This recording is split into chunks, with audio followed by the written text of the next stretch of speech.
Good evening dear friends. आप सभी का हमारे इस चैनल सक्सेस विद वीएससी में बहुत बहुत स्वागत है। उम्मीद करता हूँ आज आपने अपने यूपी पेट का एग्ज़ाम बहुत अच्छे से दिया होगा। तो यूपी पेट की पहली शिफ्ट का जो आज एग्ज़ाम हुआ है उसका हम सॉल्यूशन लेकर आपके सामने आए हैं। तो जीएस का सॉल्यूशन यहाँ पर हम लोग करेंगे, बहुत ही छोटे से वीडियो में पूरी जीएस का सॉल्यूशन हम लोग यहाँ पर करेंगे। तो चलिए शुरू करते हैं। तो जैसा कि आपको पता है कि 22 नंबर से शुरुआत हुई थी जीएस की, यानी 22वां नंबर सवाल ऐसा था जहाँ से जीएस की शुरुआत हुई थी। तो मैंने पीडीएफ किसी सोर्स से प्राप्त करी है आपके लिए, जिससे मैं आपको सॉल्यूशन करा सकूं। तो चलिए करते हैं शुरुआत। पहला क्वेश्चन था, अगस्त 2022 में भारत की पहली अंडर वाटर मेट्रो का उद्घाटन किस शहर में किया गया था? तो इसका सही आंसर होगा ऑप्शन बी यानी कोलकाता। ठीक है, तो जिस भी भाई बहन ने पुणे किया है तो गलत किया है, इसका सही आंसर होगा कोलकाता। 23वां नंबर सवाल है, निम्नलिखित में से किस देश के वैज्ञानिकों ने पहला कृत्रिम भ्रूण तैयार किया? तो इसका सही आंसर होगा इजराइल यानी ऑप्शन नंबर ए। उसके बाद 24वां सवाल है, प्रधानमंत्री मोदी जी ने किस राज्य में IIBX India international bullion exchange launch किया? तो इसका सही आंसर होगा गुजरात। उसके बाद 25 नंबर क्वेश्चन है, किस देश ने अगस्त 2022 में ताइवान के आसपास अपना अब तक का सबसे बड़ा सैन्य अभ्यास किया? तो इसका सही आंसर होगा चाइना। उम्मीद करता हूं यहां तक के आपने सारे क्वेश्चन सही किए होंगे। बढ़ते हैं नेक्स्ट क्वेश्चन की तरफ। 26वां नंबर क्वेश्चन है, भारतीय सेना ने जुलाई 2022 में एक अखिल भारतीय उपग्रह संचार अभ्यास का आयोजन किया था, इसका नाम था स्काई लाइट। ठीक है, अगला क्वेश्चन है, भारत के किन दो शहरों के बीच आकाशा एयर की पहली उड़ान का उद्घाटन किया गया? तो इसका सही आंसर होगा मुंबई से अहमदाबाद। 28वां नंबर सवाल है, आज़ादी का अमृत महोत्सव के तहत बढ़े चलो अभियान किस केंद्रीय मंत्रालय द्वारा शुरू किया गया? तो इसका सही आंसर होगा संस्कृति मंत्रालय। अगला सवाल है, कौन भारत का पड़ोसी देश नहीं है? तो आप जानते हैं यूएई भारत का पड़ोसी देश नहीं है। अगला है, निम्नलिखित में से किस आईआईटी ने भारतीय भाषा प्रौद्योगिकी को आगे बढ़ाने के लिए A14 भारत में नीले कड़ी केंद्र की शुरुआत की? तो इसका सही आंसर होगा आईआईटी मद्रास। 31 नंबर सवाल है, किस केंद्रीय मंत्री की अध्यक्षता में चंडीगढ़ में नशीली दवाओं की तस्करी और राष्ट्रीय सुरक्षा पर एक राष्ट्रीय सम्मेलन आयोजित किया गया? तो इसका सही आंसर होगा अमित शाह। आपको कमेंट कॉलम में बताना है कि अमित शाह के पास कौन सा मंत्रालय है। फिर एक कौन सा राज्य भारत में पहला हर घर जल प्रमाणित राज्य बन गया है? तो इसका सही आंसर होगा गोवा। उम्मीद करता हूं यहां तक के सारे क्वेश्चंस आपने चेक कर लिए होंगे। बढ़ते हैं नेक्स्ट क्वेश्चन की तरफ। अंतर्राष्ट्रीय जैव विविधता दिवस कब मनाया गया? तो यह 22 मई को मनाया जाता है। फिर है 34 नंबर क्वेश्चन, जो कि हर एक एग्जाम में आता ही आता है, विश्व का सबसे बड़ा नदी द्वीप कौन सा है? तो माजुली द्वीप है। 35 नंबर क्वेश्चन है, निम्नलिखित में से हंगरी की राष्ट्रीय मुद्रा क्या है? तो याद रखिएगा हंगेरियन फ्लोरेंट इसका नाम है, ऑप्शन नंबर ए। 36 नंबर है, स्वतंत्रता के बाद भाषा के आधार पर बने भारत के पहले राज्य का नाम? तो ये आंध्र प्रदेश था। 37 नंबर क्वेश्चन है, लोकसभा में पद धारण करने की न्यूनतम आयु कितनी होती है? तो 25 वर्ष आयु होती है। 38 नंबर क्वेश्चन है, UNFCCC का अर्थ निम्नलिखित में से क्या होता है? तो इसका सही आंसर होगा option number B, United Nations framework convention on climate change. 39 number question है, नौटंकी निम्नलिखित में से किस राज्य का लोकनृत्य है? तो नौटंकी जैसे काम हमारे उत्तर प्रदेश में ही होते हैं। 40वां नंबर क्वेश्चन है, अंतर्राष्ट्रीय ओलंपिक समिति का मुख्यालय कहाँ है? तो ये स्विट्जरलैंड में है। ये तो मैंने कई बार आपको करंट अफेयर सेशन में भी कराया है। और 41 नंबर क्वेश्चन है, निम्नलिखित में से किसने प्रसिद्ध पुस्तक पावर्स ऑफ द माइंड लिखी? तो ये स्वामी विवेकानंद जी ने लिखी, जिसके आधार पर हमारा चैनल चलता है।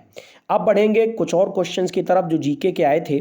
72 नंबर से अगले क्वेश्चंस हैं जो जीएस में पूछे गए थे। तो बढ़ते हैं हम लोग 72वें क्वेश्चन की तरफ और देखते हैं एक एक क्वेश्चन का डिटेल सॉल्यूशन। 72 नंबर है, संगमरमर पर पिएत्रा ड्यूरा या रंगीन पत्थर की जड़ाई का काम किसके समय बहुत लोकप्रिय हुआ था? तो इसका आंसर होगा शाहजहां। 73 नंबर है, किस युग में तांबे का पहली बार उपयोग किया गया? तो ताम्र पाषाण काल युग। 74 नंबर है, किस स्थान पर प्रथम बौद्ध संगीत का आयोजन किया गया? तो राजगीर यानी ऑप्शन नंबर सी।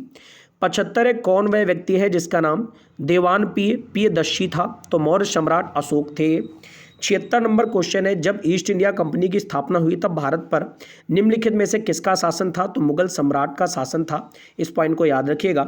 77 नंबर, बहुत ज़्यादा एग्जाम हर एक एग्जाम में आता है, भूदान आंदोलन किसके द्वारा शुरू किया गया था? तो विनोबा भावे जी के द्वारा शुरू किया गया था।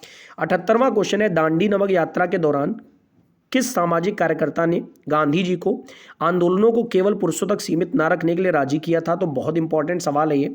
कमला देवी चट्टोपाध्याय जी थी जिन्होंने ऐसा कहा था।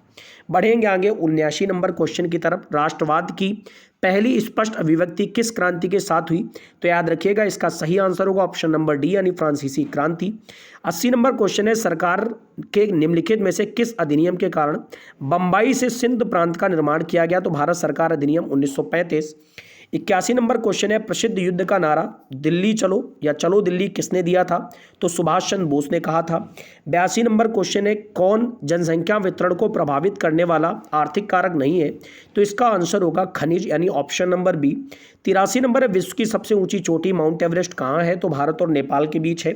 आपको बताना है कि माउंट एवरेस्ट की ऊंचाई है कितनी।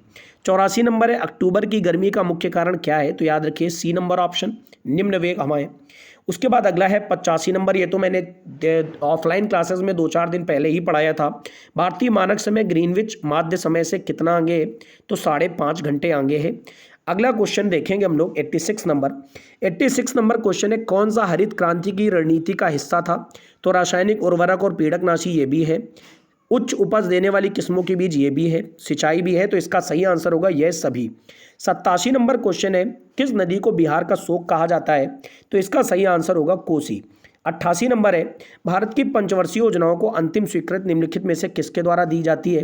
तो राष्ट्रीय विकास परिषद। 89 नंबर क्वेश्चन है, किसी भी विकासशील अर्थव्यवस्था के प्रारंभिक चरणों में अधिकांश गतिविधियां प्रारंभिक क्षेत्र से संबंधित होती हैं यानी प्राथमिक क्षेत्र से, option number B. 90 number question है, कौन सी एक वाणिज्यिक बैंक नहीं है? तो इसका सही आंसर होगा सिडबी।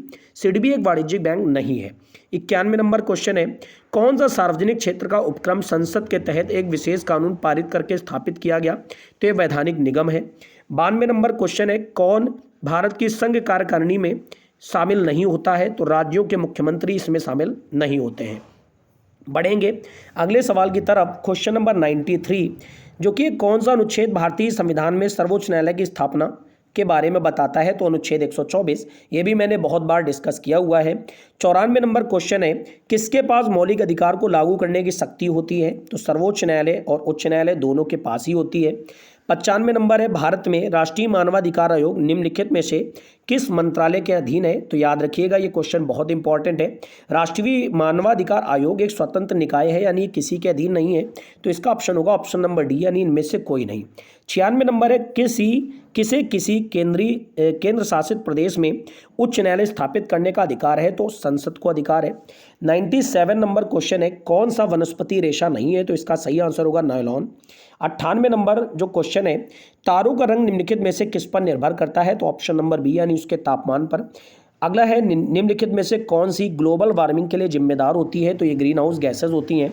और 100 नंबर क्वेश्चन है, न्यूमोनिया मानव शरीर के किस अंग को प्रभावित करता है? तो फेफड़ों को प्रभावित करता है। तो इस 10 मिनट से भी छोटे वीडियो में मैंने आपके बीच यूपी SSC पेट परीक्षा की फर्स्ट शिफ्ट आज की जीएस को मैंने डिस्कस किया है। उम्मीद करता हूँ सारे पॉइंट आपको समझ में आए होंगे और ये सारे के सारे पॉइंट मैंने एक एक पॉइंट बहुत ज़्यादा अच्छे से ढूंढा हुआ है, किसी में कोई त्रुटि नहीं है। तो अगर हमारे चैनल से आपको कुछ नया मिला तो आप चैनल को सब्सक्राइब कीजिए, दोस्तों के साथ शेयर कीजिए और हाँ, इस आंसर की को दोस्तों के साथ जरूर शेयर करें। Thank you everyone, God bless you all.